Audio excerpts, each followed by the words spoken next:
The Battle of Fleurus of August 29, 1622 was fought between the Spanish army and the Protestant forces of Ernst von Mansfeld and Christian of Brunswick during the 30 Years' War.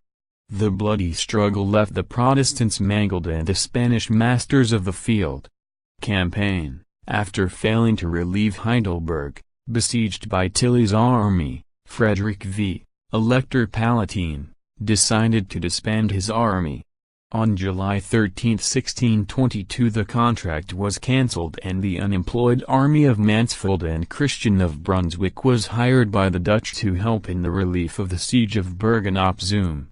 The Protestant army departed from Alsace and at a fast pace crossed northern France, entering the Spanish Low Countries through Hainaut. The Spanish army of Flanders, under command of Ambrosio Spinola, engaged in the siege of Bergen-op-Zoom, a town on the estuary of the Schelde River, was in a dangerous position. While a relieving Dutch army was being assembled to the east at Breda, he faced an invasion from the south. He was in danger of being trapped between the two enemy armies, his line of retreat towards Antwerp blocked by the invading German army. Gonzalo Fernández de Córdoba, commander of the Spanish army in the Palatinate, was recalled in a hurry to stop that army. Córdoba marched through the Duchy of Luxembourg and the difficult terrain of the Ardennes, and was able to intercept Mansfeld and Brunswick on the border of Brabant. The Protestant army advance guard met Spanish cavalry scouts on August 27 and the 29th they found Córdoba's army entrenched. Córdoba, much weaker in cavalry, had assumed a blocking position north of the town of Mellet, near Fleurus, with flanks supported by woods. The Protestant commanders deployed their army to try to break through the Spanish position.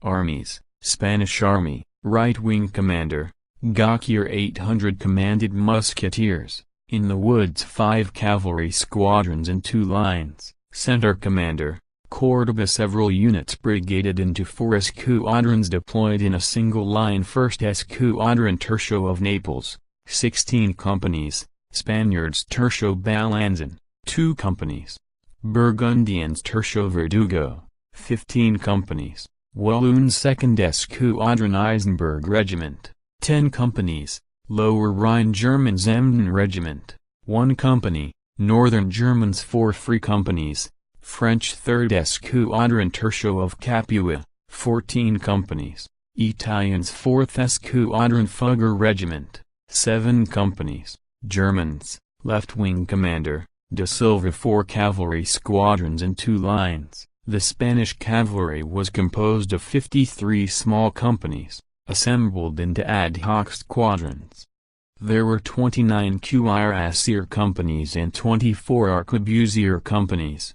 All except 4 veteran cuirassier companies had been raised in 1621 and 1622. They were composed by Walloon recruits and they had performed poorly at the Battle of Wimpfen, so Córdoba was obviously concerned about the flanks of his army. The Spanish infantry was of mixed quality. The Tercio of Naples was an elite unit that traced back its history to 1567. It had lived up to its reputation at the Battle of Wimpfen with a superb performance, and Córdoba placed it in a post of honor to the right, blocking the road. The Fugger Regiment and Verdugo Tercio were also experienced units, veterans of the Bohemian campaign. The rest of the units were garrison troops of lesser quality mobilized by Córdoba to fill his command.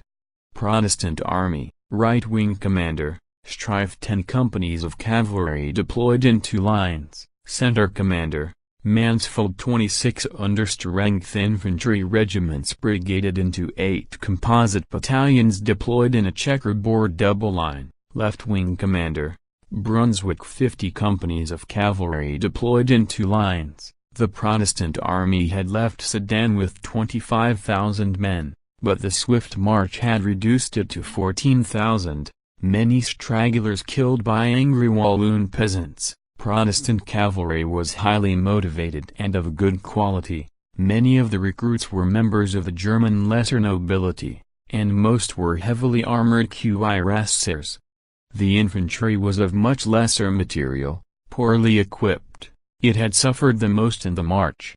The battle, after a short cannonade, Mansfeld ordered a general advance.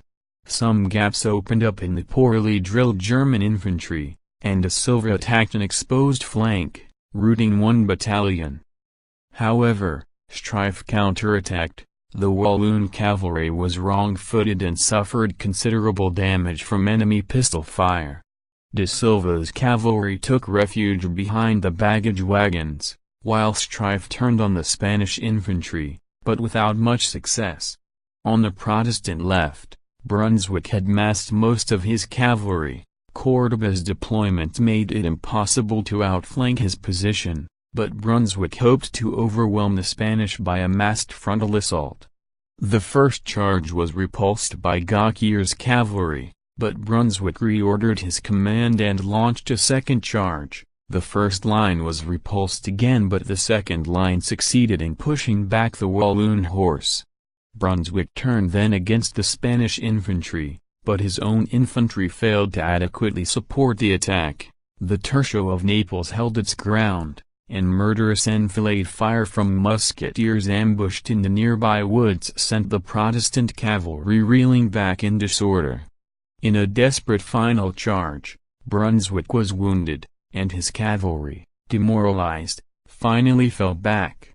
After 5 hours of fighting, Mansfeld ordered a general retreat. It was midday and he intended to take the road through Liege around Córdoba to reach Breda. The Spanish army was too tired to follow the enemy. However, next day, Córdoba sent Gauquier with the cavalry. He found the Protestant army strung along the road. The Protestant cavalry fled without putting up much of a fight, leaving the infantry to its fate.